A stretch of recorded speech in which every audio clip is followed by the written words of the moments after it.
जयभान सिंह पवैया जी का स्वागत करते हुए उनके बारे में कुछ और चीज़ें मैं आपको बता दूं कि ये विचारधारा में, जिसको हम कहते हैं कि विचारधारा रूपी जो एक धारा है, एक जल है, उसमें सांगोपांग एक शब्द हिंदी का बड़ा सुंदर है, जिसको आप कहते हैं कि पूरी तरह से आकंठ डूबे हुए एक नेता हैं।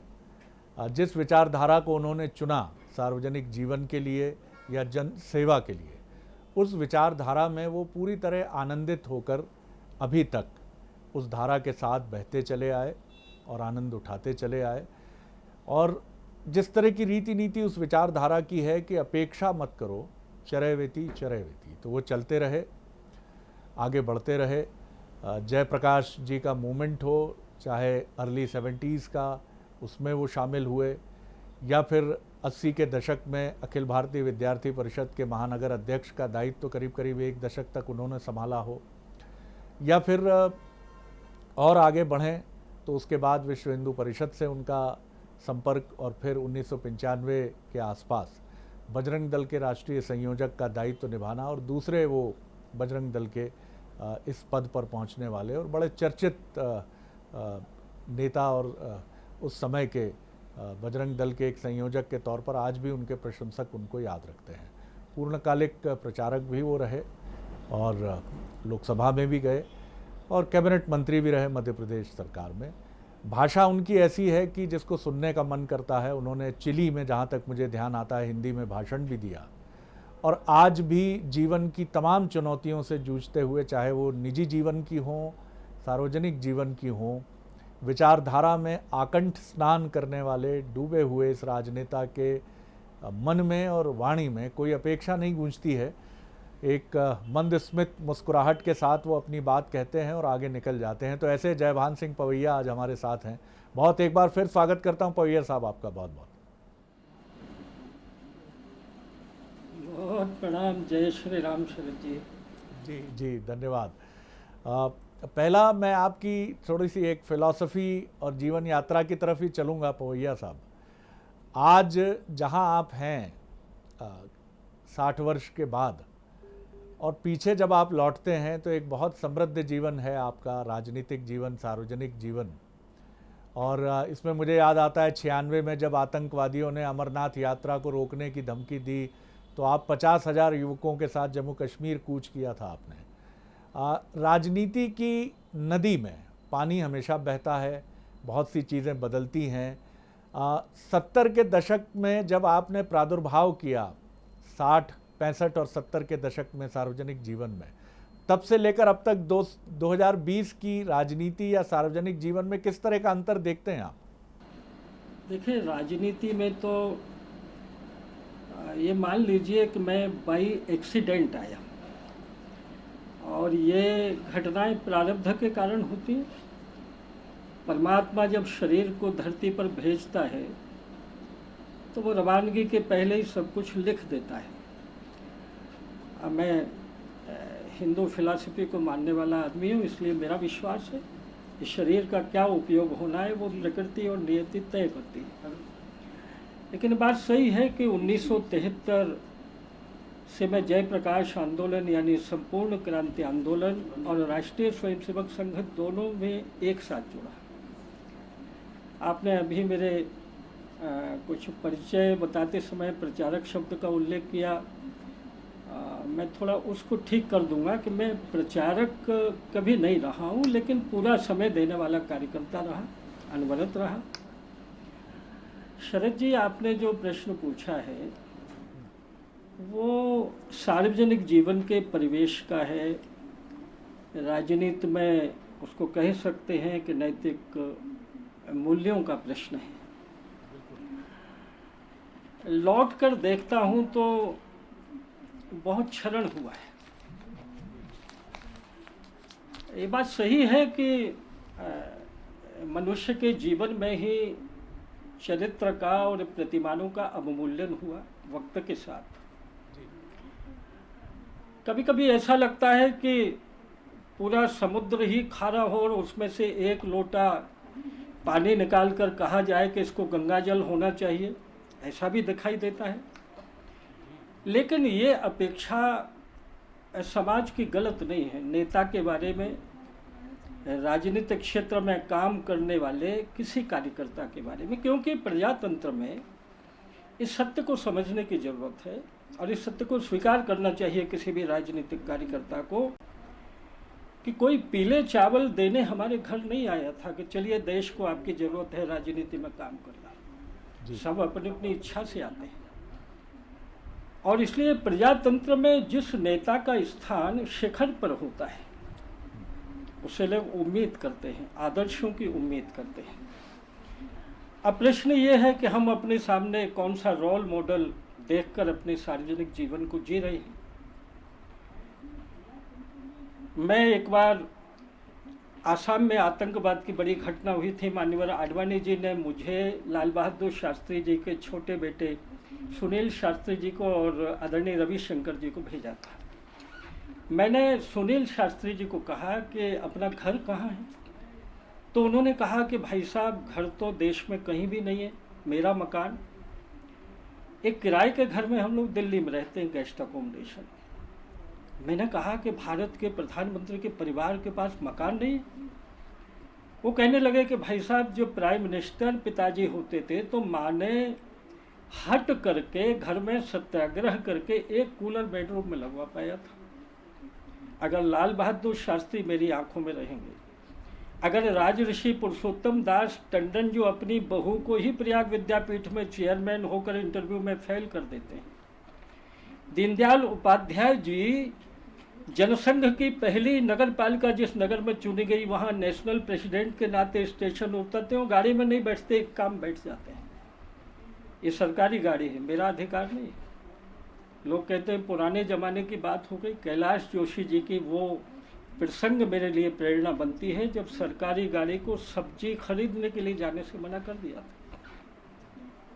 ये वो आदर्श हैं भारत में जो आज भी अनेकानेक लोग जीते हैं, लेकिन परिभाषाएं बदली हैं, शब्द बदल दिए जाते हैं। अगर राजनीति का कोई संगठन पुरुष मुझे ये कहने लगे किसी भी दल में कि वो आदमी बहुत साधन संपन्न है इसलिए वो सफल नेता हो सकता है, अगर वो साधन संपन्न अनीत के धन के बल पर है तो ऐसा ही हो गया जैसे रामलीला कमेटी का अध्यक्ष कौन बने, जिसके पास ज़्यादा पैसा है। पैसा किस रास्ते से आया, तो धन रावण का भले ही लग जाए लेकिन रामलीला का मंचन तो हो जाए।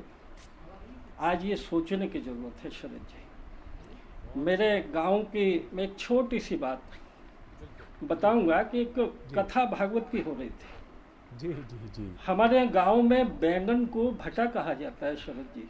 जी जी। पंडित जी ने उस दिन कथा सुनाई, पंडितानी नियमित श्रोता थी उसमें। उन्होंने कहा कि बैंगन की सब्जी छोड़ दो सब लोग। पंडाल को बड़ा प्रभावित किया क्योंकि उसमें कीड़े हो जाते हैं, क्योंकि ब्रह्म हत्या लगती है। जी। पंडित जी पहुंचे गादी के बाद घर, पंडितानी पहुंच गई। उन्होंने कहा भूख लगी है, क्या बनाया? तो पंडितानी ने चटनी और रोटी लाके थाली में रख दी। उन्होंने कहा कि चटनी क्यों, सब्जी क्यों नहीं? जी। तो बोले घर में तो केवल बैंगन थे और आपने आज कहा कि बैंगन की सब्जी में ब्रह्म हत्या होती है।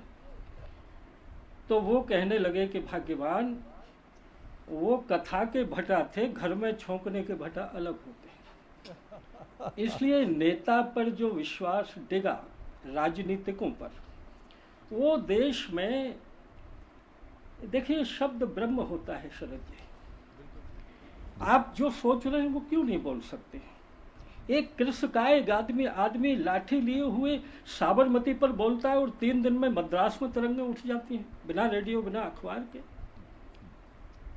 और इसलिए मेरे जैसे व्यक्ति के सामने आज नरेंद्र मोदी जी जैसा भी एक रोल मॉडल है, जिनके परिवार की पृष्ठभूमि, जिनका आदर्शों के ऊंचे प्रतिमान छूना। मैं पार्टी के नाते नहीं बोल रहा हूँ। कई बार लोग ये कहते हैं कि यथार्थवाद अलग होता है, व्यवहारवाद अलग होता है। लोग जी रहे हैं, एक दिया जलता तो रहे। ये सबसे महत्वपूर्ण बात है पवैया साहब, एक दिया जलता रहे। जी, इसलिए परिवर्तन आया है। जी, एक दिया जलता रहे। मेरा सवाल इसी से जुड़ा है अगली कड़ी में कि आपकी पीढ़ी या आज से जो आपने जिन महापुरुषों का नाम लिया, चाहे वो लाल बहादुर शास्त्री हों या राजश्री पुरुषोत्तम दास टंडन हो या पंडित दीनदयाल उपाध्याय साहब हों, और उसी की नवीनतम कड़ी में आपने प्रधानमंत्री मौजूदा उनका भी उल्लेख किया। राजनीति पद परिक्रमा में उलझ गई है और ऐसा लगता है कि चुनाव जीतना ही एकमात्र ध्येय रह गया है हर राजनीतिक दल का। इसमें किसी को हम ये नहीं कह सकते कि ये अलग है और ये इसमें बिल्कुल शामिल नहीं है। और इसी वजह से हम देखते हैं कि राजनीतिक दल चुनाव जीतने की मशीन में बदलते हैं तो वो नैतिकता के साथ कंप्रोमाइज़ करते हैं, और दूसरी तरफ जो उनके संगठन से जुड़े लोग हैं, हर राजनीतिक दल को मैं यहाँ शामिल करके आपसे प्रश्न कर रहा हूँ, उनकी भी कोशिश होती है कि वो या लोकसभा पहुँचें या राज्यसभा पहुँचें या विधानसभाओं में पहुँचें। और इसलिए निष्काम भाव से सेवा करने वाले उन लोगों की कमी शायद आज अधिक प्रतीत होती है जो प्यारेलाल खंडेलवाल जी या कुशाभाऊ ठाकरे जी या नाना जी की तरह, जिन्होंने, और ये तो नामचीन नाम है, कई ऐसे नाम हैं जो नींव के पत्थर बन के कहाँ चले गए, किसी को उनका नाम भी स्मरण नहीं है। क्या आपको लगता है ये स्थिति सुधरेगी, या अभी लगता है आपको कि ये जो आपने कहा भी कि ये ह्रास का दौर है, पतन का दौर है, क्षरण का दौर है, ये अभी चलेगा? नहीं, मैं निराशावादी नहीं हूँ। मैं ये कहूँगा शरद जी कि आपने जो विषय उठाया है, सामान्यतः समाचार चैनलों पर इतने गंभीर विषय उठाना, ये आप जैसा ही कोई निष्णात पत्रकार के द्वारा हो सकता है। ये मंथन का विषय भी है, चिंतन का विषय है, और इस विषय को थोड़ा व्यापक करके हमें और देखना चाहिए। देखिए, राजनीतिक दलों में इस आत्मावलोकन की जरूरत है। ये प्रजातंत्र जो सिस्टम हमारा है वो विडंबना से 49 और 51 में फैसला करता है। अगर 49 सज्जन एक तरफ रह गए और 51 अराजक दूसरी तरफ हो गए तो फैसला हो जाता है।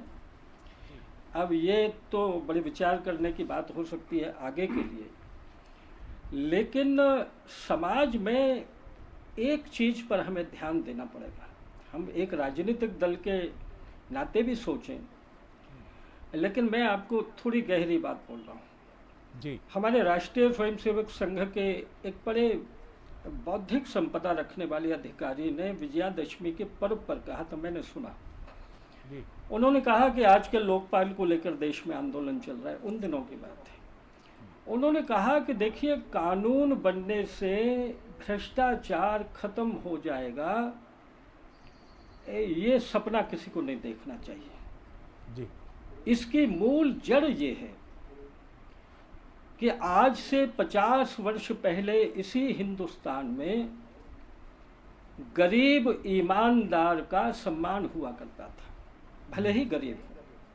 7 बीघा का खेत रखने वाला आदमी जुबान वाला होता था, 5 गांव की पंचायत में उसका स्वर माना जाता था, उसकी हवेली नहीं देखी जाती थी जी। और इसलिए भारत में ये जो धन के लिए अंधी दौड़ है, दूसरी बात जो प्रतिष्ठा का कारण पैसा बन गया, धन बन गया है, इसके बिना प्रतिष्ठा नहीं मिलेगी जी। ये समाज में जब तक जारी रहेगा तब तक ये अंधी दौड़ शामिल रहेगी। और इसलिए राजनीतिक दलों को इस पर चिंतन करने की जरूरत है। उसमें सभी दल शामिल हो सकते हैं।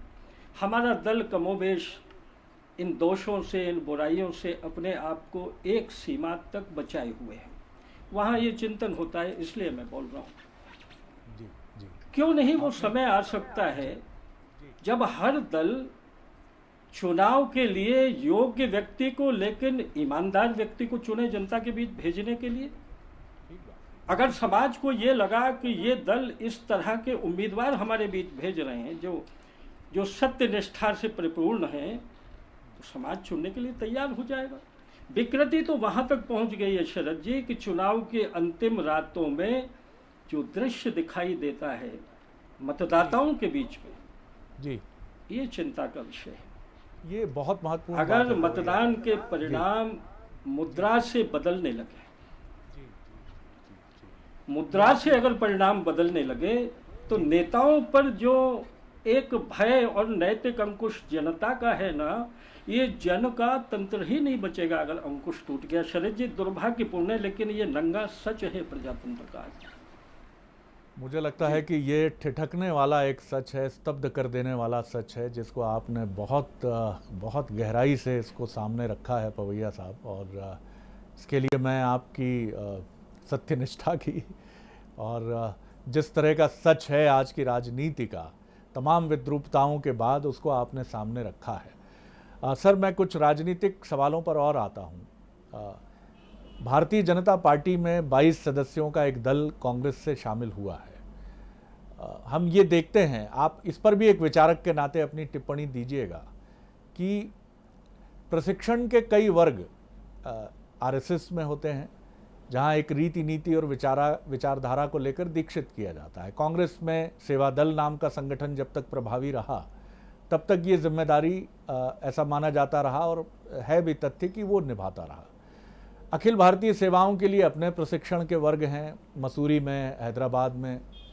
आपके यहाँ राम भाऊ महालगी जैसे प्रशिक्षण संस्थान हैं, प्रशासन एकेडमी भोपाल में है अधिकारियों के लिए। राजनीतिक दलों के लिए, मैं ये नहीं कह रहा कि इन्हीं 22 पूर्व विधायकों के लिए, राजनीतिक दलों का अपना एक संगठन का संवर्ग, प्रशिक्षण का एक संवर्ग जो बहुत मजबूत हो, जिसमें सत्यनिष्ठा की भी बात हो, जिसमें पंडित दीनदयाल, अगर बीजेपी की बात है तो दीनदयाल जी के क्या आदर्श हैं, और कांग्रेस की बात हो तो नेहरू जी के क्या आदर्श हैं। इन तमाम बिंदुओं को लेकर ऐसा लगता है कि आज की राजनीति, जैसा आपने भी इशारा किया, कि पूरी तरह से कई बार मनी सेंट्रिक हो गई है, धन केंद्रित हो गई है। और ये भी है, चुनाव भी जीतना है। बीजेपी, आपने ये भी कहा कि तमाम बुराइयों के बाद बीजेपी अपने को काफ़ी हद तक बचाकर चल रही है, इनसे कोशिश कर रही है। लेकिन फिर भी ये प्रशिक्षण का वर्ग, ये 22 लोग जो आए हैं, ये कितना समझते हैं दीनदयाल जी को, कितना समझते हैं एकात्म मानववाद को, कितना समझते हैं बीजेपी की उस रीति नीति को। ये उनके लिए भी उतना ही अनुकूल है जितना बीजेपी के लिए है। क्या कहेंगे आप प्रशिक्षण पर? जी देखिए, शायद आपको जानकारी होगी ही।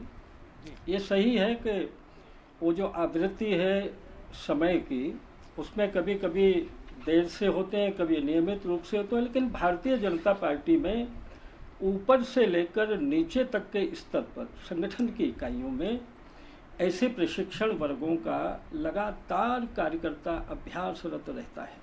5 दिन का वर्ग तो हमसे लेकर और मंडल तक की इकाइयों का इंदौर में हुआ था। आप उस विषय को पढ़ेंगे और सुनेंगे कि जो वक्ता ने वहाँ बोला है, बड़ा भारी वैचारिक परिवर्तन, वैचारिक परिपक्वता हमारे कार्यकर्ता के अंदर आई है। ये जो हम कैडर बेस्ड पार्टी अपने को कहते हैं, उसका कारण ही ये है कि वो एक विचार के लिए जीने वाला कार्यकर्ता पैदा होता है। दूसरा, आपने ये 22 लोगों के बारे में कहा है, तो देखिए थोड़ा समय तो लगता है। ये मेरा संगठन तो ऐसा संगठन है, और मैं भारतीय जनता पार्टी तो क्या, मैं संघ के कहूँ, विचार परिवार की कहूँ। अभी जय श्री कृष्णा जो धारावाहिक आ रहा है, मैं देखता हूँ, राधा जी को ये पता ही नहीं लगा कि खेल खेल में कब कृष्ण की हो गई। और इसलिए कभी कभी तो ऐसा होता है कि उस सत्संग में, उस संसर्ग में कब विचार और संस्कार आने वाले हमारे नए मित्रों के भीतर चले जाएंगे कि आजीवन वो भगवान की यात्राधारी बन जाएंगे। तो थोड़ा समय तो शरद जी इसमें लगता है, घुलने मिलने में, विचार समझने में जी। लेकिन मैं, अभी मेरे एक मित्र आए थे जो भारतीय जनता पार्टी में नए नए आए हैं, मैंने उनको ये कहा कि देखिए, ये जो दल बदलने का काम है, ये कोई बहुत बड़ी घटना होती है जीवन में, जब आप विचार परिवर्तन के लिए पार्टी बदलते हैं जी। अभी फिलहाल के घटनाक्रम में कारण कुछ भी रहा हो, लेकिन मैं एक आपको उदाहरण दे रहा हूँ, उसको कोई दर्शक उसका अनर्थ न लगाएं जी। जब भिंड में, मुरैना में और ग्वालियर में भी सवेरे बच्चे दौड़ते हैं फौज की भर्ती के लिए जी।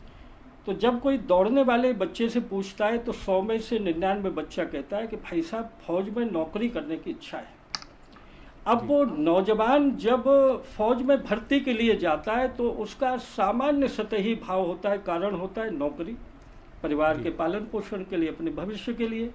लेकिन जैसे ही वो जवान फौज में भर्ती होता है और घुट्टी पीता है तो वो नौकरी नहीं करता, वो देश के लिए जीना शुरू कर देता है।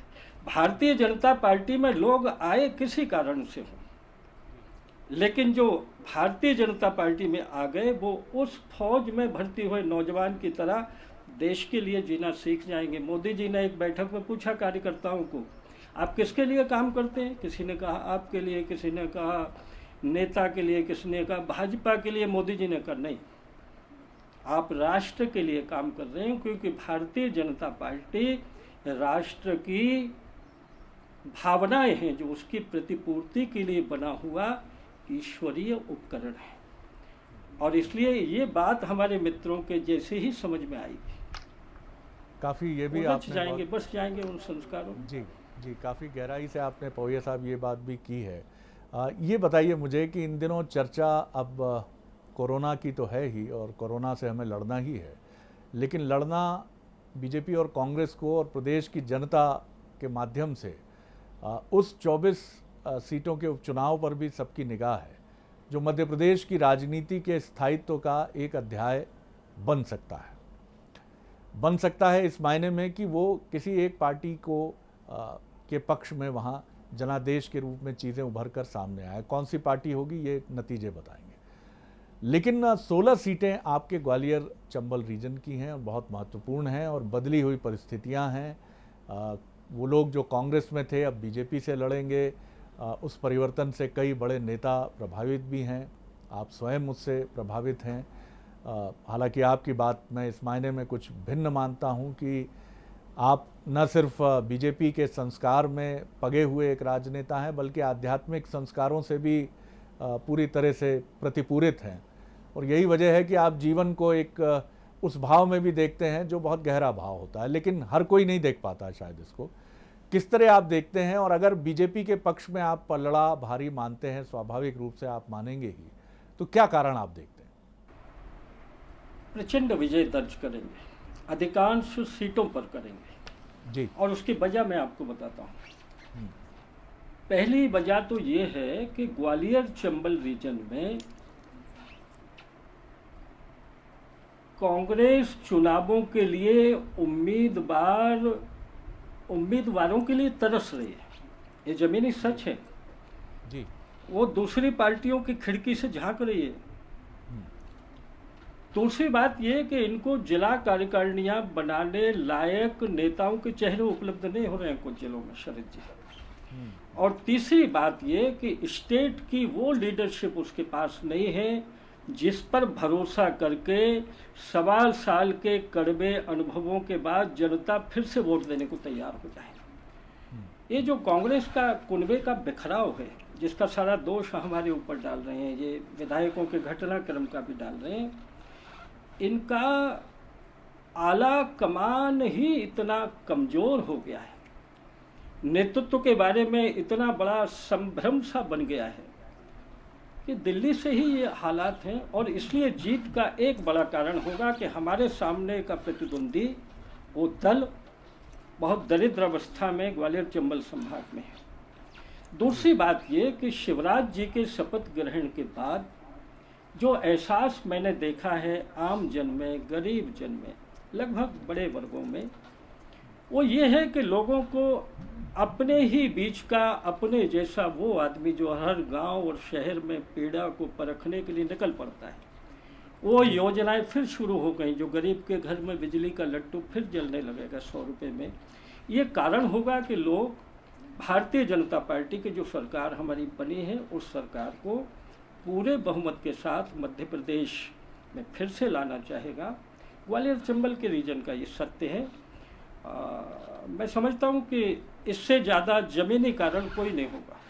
चुनाव के परिणामों के बाद मीडिया अपने तरीके से जी जी जी जी आखिरी प्रश्न कर रहा हूँ पवैया साहब, आपके प्रशंसक और आपके जो आपको बहुत पसंद करते हैं, ऐसे भाजपा के कार्यकर्ता भी ये जानना चाहते हैं, पवैया साहब के मन में कोई नाराज़गी तो नहीं है? नहीं शरद जी, आजकल क्या हो गया है, ये जो नया घटनाक्रम हुआ उसके बाद मैं एक तो न्यूज़ बॉय बन गया हूँ, कुछ अखबारों वगैरह के लिए चटपटी खबर बनती है, और वो इसलिए बन रहा हूँ क्योंकि मैं ग्वालियर चंबल अंचल में एक विशेष मुद्दे पर लड़ने वाले लड़ाकू के रूप में जाना जाता रहा हूँ, मैं सिंबल रहा हूँ, इसमें कोई दो मत नहीं जी। और इसलिए जो छोटे बड़े नेता आए हैं कांग्रेस के, उन नेता और मेरा चेहरा देखकर ये तमाम सवाल उठते हैं। मेरा मन प्रफुल्लित है कि हमारा परिवार बढ़ा। मेरी कोई जायदाद की लड़ाई किसी राजनीतिक घराने से नहीं रही है, लेकिन मेरी मुद्दों पर लड़ाई बिल्कुल रही है। और वो जो मुद्दे हैं, जिन शब्दों के खिलाफ मैं ग्वालियर में लड़ा हूँ, मैंने गंगा जल के कुल्ले करा करा के नौजवानों को कहा भारत माता की जय बोलो, मुख को शुद्ध करो, इसमें क्या शक है जी। उन शब्दों को भारतीय जनता पार्टी में कोई जगह है ही नहीं। और ये बहुत कम लोगों को पता है कि अयोध्या आंदोलन के समय कम से कम 60 धर्म सभाएं स्वर्गीय विजया राजे सिंधिया जी और जयभान सिंह पवैया की संयुक्त हुई हैं। मैं उस पथ का पथिक रहा, लेकिन इस कारण नहीं कि वो किसी घराने से आती हैं, इस कारण कि जो हिंदुत्व के लिए समर्पित होता है, जो विचारों के लिए समर्पित होता है, उसके सामने मेरा मस्तक झुकता है, मैं उनके चरण छूता था। इसलिए किसी परिवार से घृणा का कोई सवाल नहीं है। जो आए हैं उनका हमने स्वागत किया है, और मन में मेरे कोई ग्रंथि नहीं है। होगी तो मैं आपके चैनल पर भी बोल दूंगा। ऐसी राजनीति मैं कहाँ करता हूँ कि मैं अपने वजन को छुपाए घूमता रहूं। मेरे मन में प्रफुल्लता है। पूरी दम के साथ 2400 सीटों के लिए और ग्वालियर अंचल की सीटों के लिए कोई कसर हमारी ओर से नहीं रहेगी, और हम पैर रखने का मौका कांग्रेस को नहीं देंगे। पवैया साहब, आमतौर पर जब कोई इंटरव्यू ख़त्म होता है तो मैं सम अप करने की कोशिश करता हूं उसको, तो मैं वक्ता जो भी हमारे मेहमान हैं उनकी कही गई बातों को याद करके दोहराने की कोशिश करता हूं, लेकिन आज मैं वो नहीं करूंगा।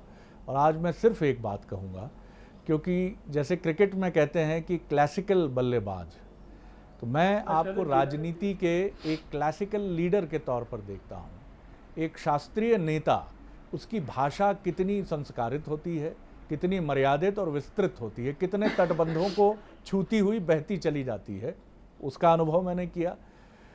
उन जटिल प्रश्नों को जो आपके मन को बहुत गहरे संवेदनात्मक स्तर पर छूते हैं, लेकिन उन प्रश्नों का भी कितना सटीक और सच्चा सा प्रतीत होने वाला उत्तर दिया जाए। मैं ये नहीं कहूँगा कि आपने किसी भी चीज़ का गलत उत्तर दिया है, आपने बहुत तरीके से राजनीतिक चातुर्य भी मैं नहीं कहूँगा उसमें रहा है। तो मुझे ये इंटरव्यू मेरे लिए भी इस मायने में एक लर्निंग एक्सपीरियंस है कि आप अगर किसी विचारधारा के साथ जीते हैं, मैं नहीं कहता कि यहाँ बीजेपी की मैं नहीं बात कर रहा हूँ, कांग्रेस का भी कोई निष्णात नेता बिल्कुल इसी तरह बोल सकता है, बोलता ही होगा, बोलना ही चाहिए। लेकिन आपसे जो बात करके और जिस विचारधारा के साथ ही आप रहे हैं, उस विचारधारा को इस तरह से ध्वनित होते देखना अच्छा लगता है, क्योंकि उसको आपने इम्बाइव किया है, अपने चरित्र में आत्मसात किया है। मैं बहुत धन्यवाद देता हूं, और आपकी भावी राजनीतिक यात्रा के लिए भी आपको बहुत, भावी राजनीतिक और सार्वजनिक जीवन की अपेक्षा मुक्त यात्रा के लिए भी ढेरों शुभकामनाएं देता हूं। बहुत धन्यवाद।